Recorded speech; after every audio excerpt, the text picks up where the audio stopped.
दोस्तों, भारतवर्ष में होने वाले क्राइम की यदि संख्या गिनी जाए तो मेरे ख्याल से उसको पकड़ पाना बहुत ही मुश्किल होगा, क्योंकि रोज़ाना हज़ारों लाखों की संख्या में क्राइम घटित हो रहे हैं। लेकिन इन क्राइम की वजह से जो बवाल फैलता है ना भाई, वो बड़ा भयंकर होता है। और दोस्तों, मैं आपको बता दूं कि आज हम जिस घटना के बारे में आपको बताना चाहते हैं वो 2019 का बहुत बड़ा क्राइम था।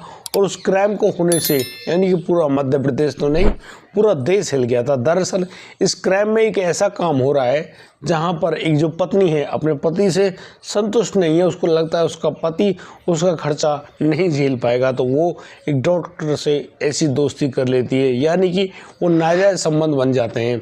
लेकिन उसकी एवज में अब तो वह डॉक्टर उसके पति को एक ऐसी चाल फंसाता है, फिर तो वह उस आदमी को जान से तो मार ही देता है, साथ ही साथ वह उसके शरीर के करीब 500 टुकड़े करता है और उन टुकड़ों को एसिड में गलाता है। दोस्तों, उसके बाद वह इस प्रकार के इस क्राइम को करने के बाद पुलिस को खुली चुनौती देता है कि देखो, यदि तुमसे हो सके तो एक मतलब कि कातिल होने के रूप में उसको साबित करो। अब तो ये जो केस है यह एक सफ़ेद कोट बनाम खाकी वर्दी हो जाता है, यानी कि वह जो डॉक्टर है वह खुली चुनौती देता है पुलिस को, भाई हो सके तो उस पर आरोप सिद्ध करो। लेकिन दोस्तों, यहाँ पुलिस के साथ भी ऐसी बहुत सारी प्रक्रिया होती हैं, लगातार सबूत बदलते हैं, लगातार गवाहियाँ बदलती हैं, तब जाकर पुलिस के हाथ एक ऐसा निचोड़ पहुंचता है। दोस्तों, लोग सोचते होंगे भाई वो बहुत शातिर है, लेकिन मैं आपको बता दूं कि वो शातिर तो है, लेकिन उस गुनहगार को पकड़वाने के लिए, एक बेगुनाह को न्याय दिलाने के लिए भगवान का सहारा भी मिलता है। और दोस्तों, हुआ भी कुछ ऐसा ही। और यहाँ पर उस डॉक्टर के ऊपर जब आरोप सिद्ध हुए तो कोर्ट ने भी इस पूरे मामले में उसको फांसी की सजा सुना दी। दोस्तों, आखिर क्या था ये पूरा मामला, कैसे ये पूरी प्रक्रिया घटित हुई और कौन था वह व्यक्ति जो कि मारा गया, एक एक जानकारी हम आपको देने वाले हैं। आपसे विनती है इस कहानी को अंत तक जरूर देखिएगा। नमस्कार, आदाब, सत श्री अकाल दोस्तों, स्वागत है आपका हमारे YouTube चैनल किस्से क्राइम के। और दोस्तों, आपसे वही प्यार भरी गुजारिश, आगे बढ़ने से पहले हमारे चैनल को सब्सक्राइब करना, नोटिफिकेशन की बेल को दबाना बिल्कुल ना भूलें। दोस्तों, हमको फेसबुक पर भी फॉलो अवश्य कर लें। और दोस्तों, आज का बेहद ही हैरान करने वाला मामला सामने आया है होशंगाबाद मध्य प्रदेश से। दोस्तों, मध्य प्रदेश में एक प्रसिद्ध जगह है होशंगाबाद। होशंगाबाद जो ज़िले में एक जगह पड़ती है नर्मदापुरम।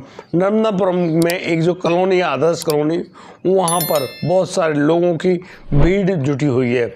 वहाँ पर गुजर रहे एक जो टीआई हैं, उनके पास फ़ोन पहुँचता है कि यहाँ पर झगड़ा होने की संभावना है, आप लोग भी यहाँ पर आ जाइए। दोस्तों, पुलिस भी अब उस झगड़े वाली जगह पर पहुँच जाती है और यहाँ पर एक बुजुर्ग व्यक्ति होता है जिनका नाम लक्ष्मी नारायण होता है। लक्ष्मी नारायण से जब पुलिस पूछती है कि बताइए साहब, यहाँ पर हुआ क्या है, अब जो लक्ष्मी नारायण है वो बताते हैं कि यहाँ इस डॉक्टर के घर में उनका जो बेटा वीरेंद्र है वह लापता यानी कि गायब हुआ है। वह कहाँ गया है उसके बारे में उन लोगों को जानकारी नहीं है, लेकिन उसके बेटे को गायब हुए करीब 4 दिन हो गए। और इस डॉक्टर से बार बार जब हम पूछते हैं तो ये डॉक्टर उस लड़के के बारे में कुछ भी नहीं बताता है। अब जैसे ही ये जानकारी पुलिस को मालूम चली है, पुलिस उस डॉक्टर से पूछने के लिए अंदर जाते हैं। दोस्तों, यहाँ पर एक डॉक्टर होते हैं जो कि ऑर्थोपेडिक यानी कि हड्डी रोग विशेषज्ञ हैं, उनका नाम सुनील होता है। और जब डॉक्टर सुनील से पूछा जाता है कि क्या ये जो बाहर खड़े हुए लोग तुम पर आरोप लगा रहे हैं, क्या ये बात सही है, यहाँ पर उन जो पुलिस टीआई हैं उनके साथ एक हवलदार भी होता है। वह हवलदार हाथ के इशारे से पूछता है कि यहाँ पर बाथरूम है क्या, लेकिन जैसे वह हवलदार उस बाथरूम की तरफ चलता है, वह जाता है बाथरूम का दरवाज़ा खोलता है, अचानक से उसके मुंह से बहुत ज़्यादा यानी कि तेज़ चीख निकल पड़ते हुए बहुत ही ज़ोर से चिल्लाता है और दौड़ता हुआ वापस आने वाला होता है। अचानक उसको बहुत ही भयंकर उल्टियाँ होती हैं, यानी कि अब टीआई भी हैरान, भाई ये चीखा और वहाँ से इतनी बुरी तरह से भागा भी, आखिर यहाँ इस घर में हो क्या रहा है। अब तो जो टीआई हैं वो भी उस हवलदार को संभालते हैं, कहते हैं भाई तू यहाँ बैठ, पानी वगैरह पी ले, मैं खुद जाकर देखता हूँ। अब तो टीआई जैसे उस बाथरूम तरफ जाते हैं, खुद टीआई के हाथ पैर भी कांपने लगते हैं। अब समझ रहे हो मेरी बात कि एक पुलिसकर्मी के हाथ पैर भी कांप रहे हैं। आखिर ऐसा वहाँ क्या मंजर था? दरअसल उस बाथरूम के अंदर 3-4 आरी पड़ी हुई थी और उन आरियों के बगल में मनुष्य के आदमी, मतलब कि एक आदमी के शरीर के टुकड़े पड़े हुए हैं और वहाँ पर एक आदमी के पैर का हिस्सा भी पड़ा हुआ है, जिसमें जो उंगलियां भी मौजूद हैं। अब इस पूरी स्थिति को देखकर जो टीआई है थोड़ी हिम्मत करके वहाँ रुकते तो हैं, लेकिन वो बगल में ही एक टब को देखते हैं, लेकिन उस टब में देखकर वो वाकई में हैरान रह जाते हैं। दरअसल इस टब में एक व्यक्ति का कटा हुआ सर मौजूद है और तो और उस सर की आंखें भी खुली हुई हैं। और दोस्तों मैं आपको बता दूं कि यहाँ जो उस टब में पानी की तरह जो भरा हुआ है वह पानी नहीं, वह तो एसिड है, यानी कि एक गंदी बदबू, बहुत बुरा माहौल।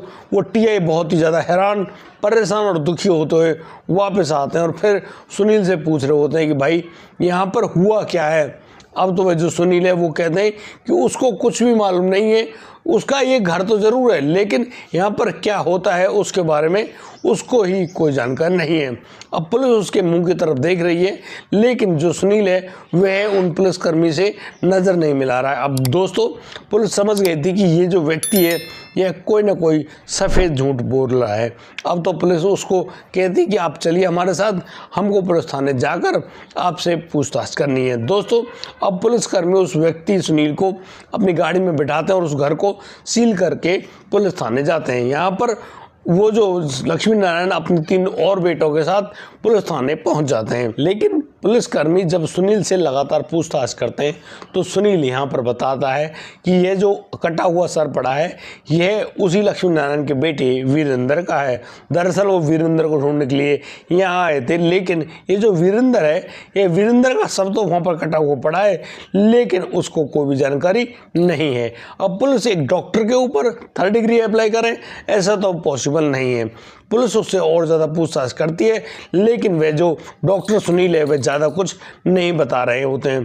लेकिन जब पुलिस अपना तरीका अपनाती है तो यहाँ पर एक ऐसा अहम राज खुलकर आता है कि यहाँ पर जो व्यक्ति है सुनील, वह कहने लगता है कि साहब ये जो लड़का है यह तो वीरेंद्र ही है और यह यहाँ पर उसके ड्राइवर के रूप में काम करता था, लेकिन उसको किसने मारा, किस प्रकार से उसकी ये स्थिति हुई, यहाँ पर उसको कोई खास जानकारी नहीं है।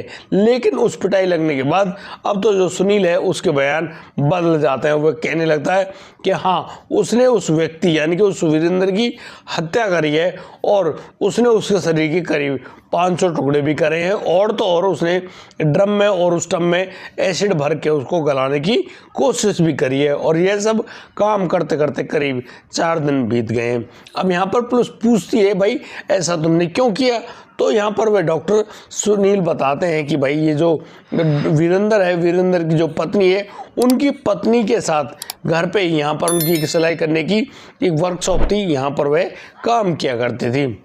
और दोस्तों करीब 1 साल पहले डॉक्टर सुनील की पत्नी की एक दर्दनाक मौत हो जाती है। सुनील की पत्नी जैसे ही मरी है तब से जो ये वीरेंद्र की जो पत्नी है यह बहुत ही अच्छे ढंग से डॉक्टर सुनील से बातचीत भी किया करती हैं, उनका अच्छे से ख्याल भी रखते हैं और ऐसे रहती हैं जैसे उनका अपना घर हो। और इसी एवज में वह जो डॉक्टर सुनील है उनको खास रुपये भी दिया करते हैं। अब जिस प्रकार से यार सुनील और वीरेंद्र की पत्नी के बीच में नज़दीकियाँ बढ़ गई हैं, इस बात के बारे में उस वीरेंद्र को भी शक हो जाता है। अब वीरेंद्र एक मेमोरी कार्ड लाता है और अपनी पत्नी के फ़ोन में छुपा देता है और उसके कॉल रिकॉर्डिंग शुरू कर देता है। दोस्तों यहाँ जिस प्रकार से उस डॉक्टर की और वीरेंद्र की पत्नी की नज़दीकियाँ बढ़ने लगी थी, अब तो उनको लग रहा था कि यहाँ पर ये दोनों कुछ गुपचुप की बातें किया करते हैं।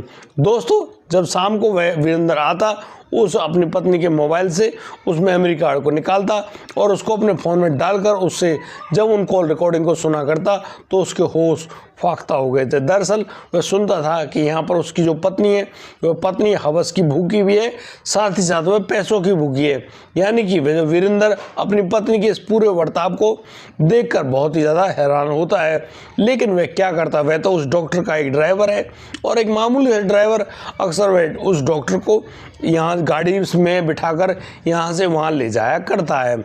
अब जो वीरेंद्र है वह अपनी पत्नी से यानी कि रोक टोक लगाता है, उससे कहता है भाई देखो ये काम अच्छे नहीं। यहाँ पर जो वीरेंद्र की पत्नी है उल्टा ही अपने पति को डांटते हुए कहती है कि तुम तो एक मामूली से ड्राइवर हो भाई, क्या कर लोगे? तुम्हें मालूम है वो जो सुनील है वो कितने बड़े आदमी है, उनके पास कितना पैसा है और वो हमारे सभी ख्वाबों को पूरा भी कर सकते हैं। अब जिस प्रकार से वह जो पति अपनी पत्नी के मुंह से उसके डॉक्टर के बारे में इतनी सारी बातें सुनता है, वह कहीं ना कहीं बहुत ज़्यादा हैरान होता है और अब उससे पूछने लगता है तो फिर क्या तुम उसको अपना सब कुछ सौंप दोगी? तो यहाँ पर वह जो महिला वह कहती है कि नहीं, वह तो ऑलरेडी पहले से ही सौंप चुकी है। दरअसल वह उस डॉक्टर को बहुत ज़्यादा खुश किया करते हैं और इसी वजह से वह डॉक्टरों को काफ़ी सारे पैसे भी दिया करते हैं। अब जैसे ही वीरेंद्र इस बात को सुनता है वह आग बबूला हो जाता है और वह पहुँच जाता है उस डॉक्टर के पास। यहाँ पर वह एक बहाना बना कर जाता है, वह कहता है उस डॉक्टर से कि डॉक्टर ऐसा है कि उसके जो दाढ़ है उसमें बहुत ज़्यादा दर्द है। अब तो जो डॉक्टर है वह उसको एक इंजेक्शन देता है और दोस्तों जैसे वीरेंद्र को इंजेक्शन लगता है अब वीरेंद्र वहीं पर धीरे धीरे बेहोश होने लगता है। करीब 5 मिनट के दौरान वह इतना ज़्यादा बेहोश हो जाता है कि वह अपना हाथ पैर तक नहीं हिला पाता, पूर्ण रूप से बेहोश। अब तो वह जो डॉक्टर है वह उस लड़के वीरेंद्र को खींच कर ले जाता है बाथरूम में और बाथरूम में यानी कि उसकी जान ले लेता है और फिर तो आ रही और सर्जिकल ब्लेड की वजह से यानी कि उनकी सहायता से उस लड़के वीरेंद्र के गले को भी और शरीर को यानी पूरे शरीर को काट देता है और उसके करीब 500 टुकड़े करता है। लेकिन सबसे बड़ी टेंशन की बात तो ये कि अब वह उनको कैसे ठिकाने लगाए, इसी बात से परेशान होते हुए वह जो डॉक्टर है वह अपनी गाड़ी लेकर एक दुकान के पास जाता है और वहाँ से करीब 2 कार्टन एसिड मांगता है। अब वह दुकानदार कहता है भाई उनके पास तो 2-4 बोतल ही हैं, वो को तुमको कार्टन नहीं दे सकते, आगे एक बड़ी दुकान है वहाँ से वो जो एसिड है वो आप खरीद लो। अब डॉक्टर आगे जाते हैं और वहाँ उस दुकान से 2 कार्टन यानी कि एसिड लेकर आते हैं। दोस्तों उस एसिड की मदद से यानी कि वह डॉक्टर जो है वह उस ड्रम में और उस टब में उस एसिड को डालकर उस आदमी वीरेंद्र के जो शव को गलाना शुरू कर देता है और इस प्रक्रिया में उसको समय लगता है करीब 4 दिन बीत जाते हैं। जब डॉक्टर इस प्रकार की बातों को बताता है तो पुलिस उसकी गाड़ी का भी चेक करती है।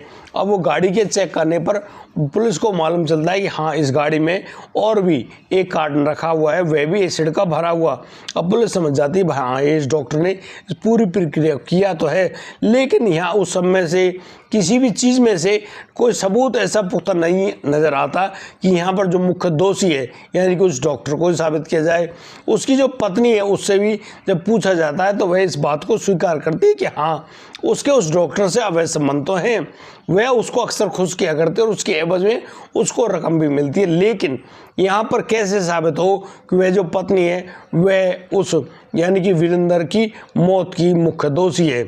इन सारे बयानों को पुलिस जैसे ही पाती है वह सोच रही होती है कि हाँ अब तो डॉक्टर को दोषी मान ही लिया जाएगा और वह अब उस डॉक्टर की जो अगली पेशी है उसके लिए तैयार हो जाती है और वह यहाँ वीरेंद्र की पत्नी से भी कहती है कि हाँ तुम भी जो बयान दे रही हो इन्हीं बयानों को कोर्ट में भी देना। दोस्तों अब तो कोर्ट का नंबर आता है यानी तारीख आती है और तारीख पर वो जो डॉक्टर है वह अपने बयान बदल जाता है। दरअसल वह यहाँ पर कहने लगता है जज साहब के सामने कि उसका जो ड्राइवर वीरेंद्र है वह अक्सर आया जाया करता है, उसके जो लेन देन है उसमें मुख्य भूमिका निभाया करता है क्योंकि हर जगह पर वह डॉक्टर नहीं जाता है। एक दिन के बाद जब वीरेंद्र से एक व्यक्ति के पास से 20 लाख रुपए लाने के लिए कहा गया तो यहाँ पर वीरेंद्र वहाँ जाता तो है लेकिन उसके साथ 3 लोग आते हैं और ये 3 लोग वीरेंद्र के ही दोस्त होते हैं और इन लोगों ने पैसों के चक्कर में आकर उस वीरेंद्र की जान ले ली और उन्होंने वीरेंद्र को वहीं पर मारा भी और उसके शरीर के इतने सारे टुकड़े भी कर दिए। अब डॉक्टर ने जो कहानी बताई जज साहब को, जज साहब भी इस कहानी को बड़े ढंग से सुनते हैं। दोस्तों यहाँ पर पुलिस तो फिर मुंह ताकती रह जाती है, यार इस डॉक्टर ये कितना शातिर है, उनको कुछ अलग बयान दे रहा है, यहाँ जज साहब के सामने कुछ अलग बयान दे रहा है, यानी कि ये तो दोषी साबित ही नहीं होगा। यहाँ पर जो पुलिस है वह जो अगली दोषी यानी कि वीरेंद्र की पत्नी है उससे जब पूछा जाता है तो वह महिला भी बताती है कि हाँ उसके उस डॉक्टर से यानी कि वह उस डॉक्टर को खुश तो किया करती है लेकिन वह ऐसा काम कर देगी या करवा देगी और उसका पति पैसों का इतना बड़ा लालची साबित होगा ऐसा उसको बिल्कुल भी मालूम नहीं था। अब जिस प्रकार से वह डॉक्टर और जो महिला है अपने बयानों से मुँह कर रही यानी कि पुलिस अभी भी खाली हाथ, पुलिस लाख कोशिश करने के बावजूद भी उस डॉक्टर से यानी कि सच नहीं उगलवा पाती है। लेकिन अब तो डॉक्टर के पास एक ऐसा सबूत लगता है उसके हाथ, यानी कि वह सबूत होता है कि जब भी वह जो व्यक्ति और जो महिला उस यानी कि हवालात में बंद होते हैं, यहाँ पर वह जो डॉक्टर है वह नाखून काटने के लिए एक मशीन मंगाता है। अब दोस्तों वह वहाँ पर अपने नाखून तो काटता है, वहाँ पर 2 बार थूकता भी है, लेकिन अब जो पुलिस है उस पूरी प्रक्रिया को बड़ी ही गहराई से देख रही होती है। और अब यहाँ पर जो पुलिस है उस व्यक्ति के कटे हुए नाखून और उस थूक को भी उठा लेती है और उस आदमी डॉक्टर की नज़र बचाकर जब वह डॉक्टर टॉयलेट वगैरह जाता है तो यहाँ से इन सबूतों को पुलिस इकट्ठा कर लेती है और उसको फॉरेंसिक जांच के लिए भिजवा देती है। लेकिन दोस्तों यहाँ पुलिस ने एक और काबिल तारीफ काम किया था कि उन्होंने जब उस बाथरूम को सील किया, वहाँ से हर चीज़ को बारीकी से उठाया, तो यहाँ पर उन्होंने फॉरेंसिक टीम को बुला लिया था और जो फॉरेंसिक टीम है उसने वहाँ उस बाथरूम में से कुछ बाल भी बरामद किए थे। अब तो उन बालों का और उस जो नाखून है और जो थूक है वहाँ से उसका जब DNA टेस्ट करा गया तो यहाँ पर ये मिलता है ये दोनों जो सबूत हैं ये दोनों एक ही शख्स के हैं। यहाँ पुलिस को मालूम चल जाता है कि यहाँ इस डॉक्टर ने इस पूरी प्रक्रिया को अंजाम दिया है और इस छोटे से सबूत के दम पर ही पुलिस अब कोर्ट में जाती है और जज साहब के सामने सबूत पेश करते और कहती है कि ये देखिए रिपोर्ट है फॉरेंसिक जांच की, उसमें यानी कि जहाँ पर उस लड़के को मारा गया वहाँ पर ये बाल बरामद हुए थे फॉरेंसिक टीम को। अब तो जिस प्रकार से पुलिस ने वो सारे सबूत जज साहब के सामने पेश किए हैं, जज साहब पूरी रिपोर्टों को बड़ी ही तसल्ली से समझते हैं, पढ़ते हैं, फिर वो उस आदमी की अगली तारीख निश्चित करते हैं और फिर वहाँ पर यानी अगली जो तारीख होती है वह जजमेंट डे की होती है और यहाँ पर जज साहब अपना निर्णय सुना रहे होते हैं। दोस्तों यहाँ पुलिस ने उस व्यक्ति यानी कि उस डॉक्टर सुनील के लिए फांसी की मांग की गई थी क्योंकि यह बहुत ही क्रूरतम एक जो गुनाह है वह माना गया था। जिस तारीख को जज साहब अपना फैसला सुनाने वाले थे उस तारीख को जज साहब अब उस व्यक्ति यानी कि सुनील को फांसी की सज़ा मुकर्रर करते हैं। लेकिन यहाँ पर जो उस डॉक्टर के जो वकील थे यानी कि बच्चा पक्ष के जो वकील थे वो कहते हैं कि ये जो डॉक्टर है ये पेशे से एक डॉक्टर है और इसने बहुत सारे लोगों की जान भी बचाई है। दूसरी बात यह पेशेवर यानी गुनहगार नहीं है, ना ही ये इतना बड़ा हत्यारा है, ना ही ये इतना बड़ा कातिल है, इसीलिए इसको फांसी की सज़ा ना देकर कोई और सज़ा सुनाई जाए।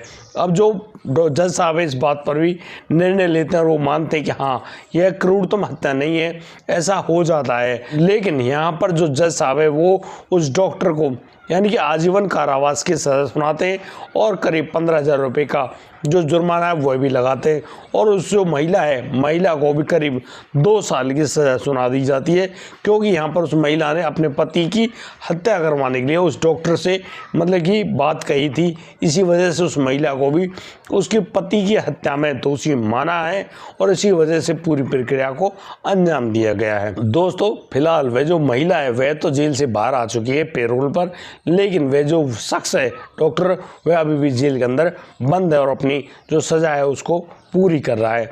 दोस्तों इस पूरे घटनाक्रम को सुनाने को उद्देश्य किसी को परेशान करना नहीं है, किसी का दिल दुखाना नहीं, लेकिन जिस प्रकार से घटनाक्रम सभी के सामने आते हैं इनसे हमें जागरूक होने की, सचेत होने की और सावधान होने की ज़रूरत है कि कभी भी कोई भी व्यक्ति या महिला इस प्रकार के काम को कर भी सकते हैं क्योंकि ये इंसान के मन में कब आ जाए यह मालूम नहीं चलता। इंसान अपने आप को बहुत ही ज़्यादा बुद्धिमान शातिर भी समझता है, वह सोच रहा होता है भाई उससे बढ़िया और अच्छा काम करने वाला कोई और है ही नहीं, लेकिन कहीं ना कहीं वह व्यक्ति इस पूरे चंगुल में ऐसे फंसता है, वह सोच रहा होता है यार तू अब इस पूरे क्राइम को कर तो देगा और इससे तू बच के भी निकल जाएगा, तू पुलिस को भी बेवकूफ़ बना देगा। लेकिन वह इस बात को नहीं समझ पाता है कि देखो तू पुलिस की आंखों में धूल तो झोंक रहा है लेकिन भगवान से नहीं बच पाएगा। जब भगवान की कृपा होगी तुझे अपने जो किए गए जो कर्म है उसकी सजा तो भुगतनी ही होगी। आदमी चाहे कितना कुछ भी सोच ले लेकिन उसको उसके कर्मों की सजा तो भुगतनी ही पड़ती है। और इसी प्रकार से वे डॉक्टर सुनील और तो और उसकी जो प्रेमिका यानी कि वीरेंद्र की पत्नी दोनों को सजाएं हुई। क्यों हुई? क्योंकि उन्होंने वाकई में बहुत ही निहायती गलत कदम उठाया था। लेकिन जिस प्रकार से यह पूरा मामला भारत देश में फैला सभी लोग हैरान रह गए और लोगों ने बस अपने दांतों तले उंगली दबा ली कि एक व्यक्ति दूसरे व्यक्ति की पत्नी से मोहब्बत करता है और उसके पति की हत्या भी करता है, उसके शरीर के करीब 500 टुकड़े भी करता है और फिर उनको एसिड में भी गलाता है। मैं उम्मीद करता हूँ कि आपको ये कहानी अच्छी लगी। और दोस्तों आज के लिए सिर्फ इतना ही। अब दीजिए मुझे इजाज़त, मिलता हूँ कल, लाता हूँ ये कोरोना का मामला। तब तक के लिए आप बढ़िया रहें, बेहतर रहें, अपना और अपने परिवार का बखूबी ख्याल रखते रहें। जय हिंद, जय भारत।